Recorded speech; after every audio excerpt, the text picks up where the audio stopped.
Assalamualaikum warahmatullahi wabarakatuh. Kami mahasiswa Universitas Nahdlatul Ulama Surabaya, program studi profesi nurse tahun ajaran 2020-2021. Praktik manajemen keperawatan di ruang melati RSI Jemur Sari Surabaya. Kelompok 4, Manajemen Keperawatan Ruang Melati Gelombang 2.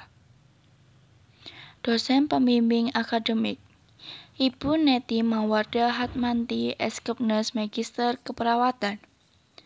Ibu Rahmadaniar Aditya Putri, Eskepnes Magister Terapan. Dosen pembimbing ruangan, Ibu Agnes Triana, Eskepnes. Ibu Yuli Laila, Eskepnes. Media inovasi, tutorial pengisian G-form, lembar supervisi dalam kegiatan pemasangan infus.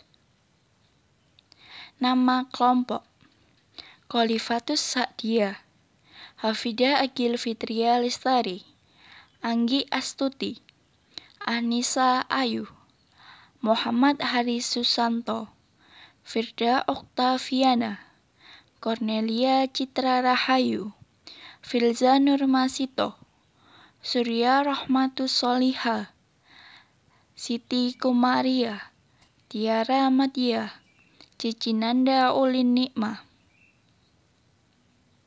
Tujuan media inovasi, mempermudah kegiatan supervisi dengan menggunakan G-form, di mana pada G-form tersebut sudah terdapat penilaian supervisi, yaitu 3F, yang meliputi fair, feedback, dan follow-up.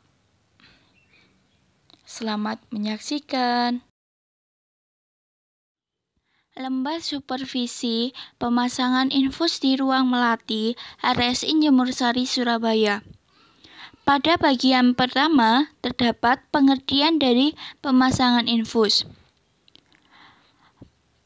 Pemasangan infus sendiri adalah suatu pemberian cairan tubuh melalui pembuluh darah vena dengan cara menghubungkan cairan tubuh dengan selang infus.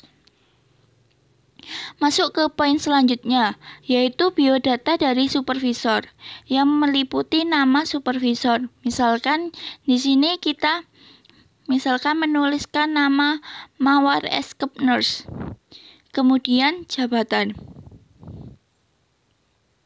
Pada jabatan terdapat dua pilihan, yaitu kepala ruangan dan kepala tim, sesuai dengan jabatan supervisor.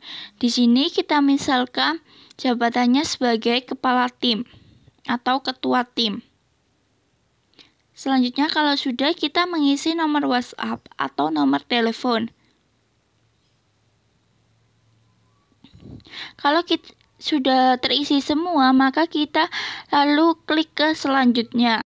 Pada bagian kedua, terdapat biodata perawat yang akan disupervisi, yang diantaranya terdapat nama. Di sini kita misalkan namanya sebagai Riris Eskepnes. Kemudian, kalau sudah, kita lanjut ke alamat email yang disupervisi. Alamat email ini alamat email perawat yang akan disupervisi.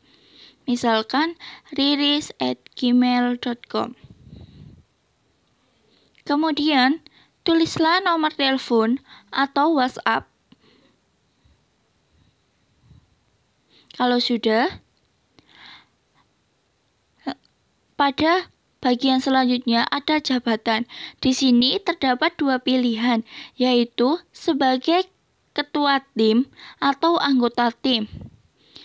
Kita isinya sesuai dengan jabatan perawat yang akan disupervisi. Di sini kita misalkan sebagai anggota tim. Setelah kita mengisi pendidikan sesuai dengan pendidikan terakhir, di sini pilihannya pendidikan terakhir ada dua. Yang pertama, S1 Keperawatan Nurse dan D3 Keperawatan. Di sini kita memilih S1 Keperawatan sesuai dengan pendidikan terakhir perawat yang akan disupervisi. Kemudian pada poin tanggal dan waktu. Di sini kita mengisi tanggal dan waktu pelaksanaan supervisi.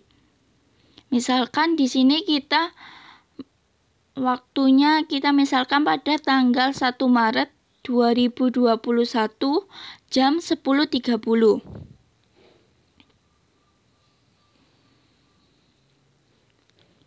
Dan poin selanjutnya ialah masa kerja. Pada masa kerja terdapat pilihan kurang dari 1 tahun, 1-2 tahun, 3-5 tahun, atau lebih dari 5 tahun. Di sini kita memilih sesuai dengan masa kerja perawat yang akan disupervisi. Kita misalkan di sini perawatnya 2-3 tahun. Setelah kita mengisi semuanya, lalu kita klik yang selanjutnya. Pada bagian ketiga, terdapat tujuan dari pemasangan infus. Pada tujuan ini, terdapat 4 tujuan pemasangan infus dan perawat yang disupervisi harus menyebutkan semua tujuannya. Pada tujuan ini, supervisor menyentang list sesuai dengan yang disebutkan oleh perawat yang disupervisi. Selanjutnya, pada poin di sini tujuannya terdapat 4 yang diantaranya mempertahankan atau mengganti cairan tubuh, memperbaiki keseimbangan asam dan basa, memperbaiki komponen-komponen darah, dan memberikan jalan masuk untuk persiapan obat-obat ke dalam tubuh. Kalau kita sudah mengisi sesuai dengan observasi yang dilakukan oleh supervisor, maka kita lanjut ke persiapan alat. Di sini, supervisor mengobservasi perawat yang disupervisi, apakah perawat tersebut sudah menyiapkan alat sesuai dengan SOP ruangan atau tidak. Apabila perawat sudah menyiapkan semua alat, di sini kita menyentang dilakukan. Dan apabila ada alat yang belum disiapkan, di sini kita menyentang tidak dilakukan. Jika dilakukan, maka poin yang didapat adalah 1. Dan jika tidak dilakukan, maka poin yang didapat adalah 0.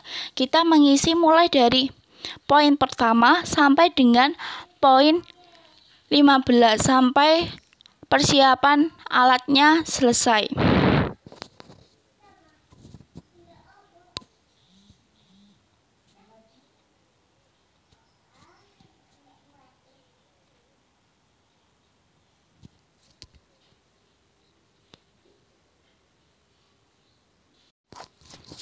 Kalau sudah pada poin 15, maka kita bisa lanjut ke persiapan pasien. Sama halnya seperti persiapan alat. Di sini apabila perawat telah melakukan persiapan pasien sesuai dengan SOP, di sini kita mencentang dilakukan, dan sebaliknya apabila ada persiapan pasien belum dilakukan, kita mencentang tidak dilakukan. Di sini jika dilakukan mendapatkan nilai 1 dan jika tidak dilakukan mendapatkan nilai 0. Pada persiapan alat di sini terdapat tiga bagian atau 3 nomor. Yang pertama, perawat memberi penjelasan kepada pasien atau keluarga tentang tujuan pemasangan infus, keuntungan dan kerugian pemasangan infus, serta lama infus dipasang. Misalnya kita menjawab dilakukan. Perawat melakukan informed consent, kita misalkan menjawab dilakukan.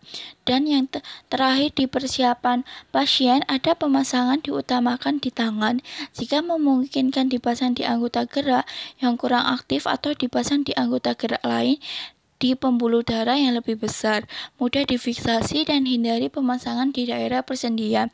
Di sini kita klik yang dilakukan. Kalau sudah selesai, kita lanjut ke tahap pelaksanaan. Di tahap pelaksanaan ini juga sama, kita mengisinya sesuai dengan observasi yang dilakukan oleh supervisor kepada perawat yang akan disupervisi. Jika dilakukan, maka di sini juga poinnya sama, mendapatkan poin 1, dan jika tidak dilakukan, maka mendapatkan poin 0. Di tahap pelaksanaan ini terdapat 33 nomor, di mana yang nomor 1 perawat mengucapkan salam. Kita perumpamakan dilakukan, maka jika dilakukan poinnya 1 dan tidak dilakukan poinnya 0. Kita isi sampai dengan nomor yang terakhir, yaitu nomor 33.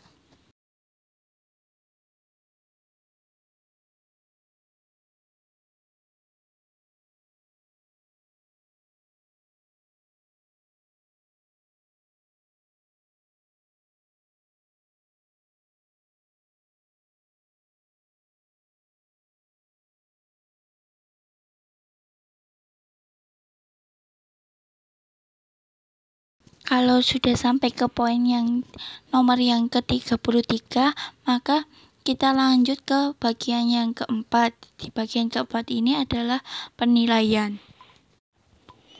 Di poin penilaian ini terdapat fair, feedback, dan follow up. Pada poin fair di sini terdapat tujuan, di mana supervisor di sini mengisi tujuan dilakukannya supervisi. Selanjutnya, yaitu terdapat supervisor menyampaikan hasil supervisinya kepada perawat yang disupervisi. Di sini kita dapat melihat sesuai dengan observasi yang dilakukan oleh supervisor.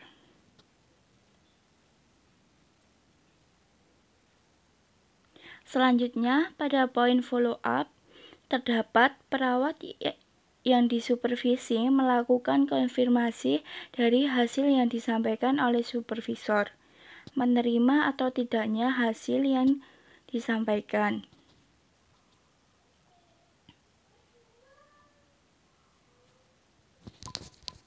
Selanjutnya, pada poin feedback, perawat yang disupervisi melakukan konfirmasi dari hasil yang disampaikan oleh supervisor, menerima atau tidaknya hasil yang disampaikan.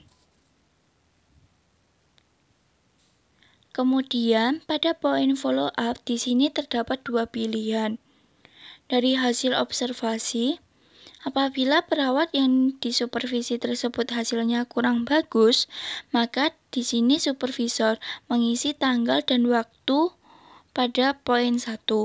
Jika hasilnya kurang bagus, maka akan dilakukan supervisi ulang untuk memperbaiki ke depannya.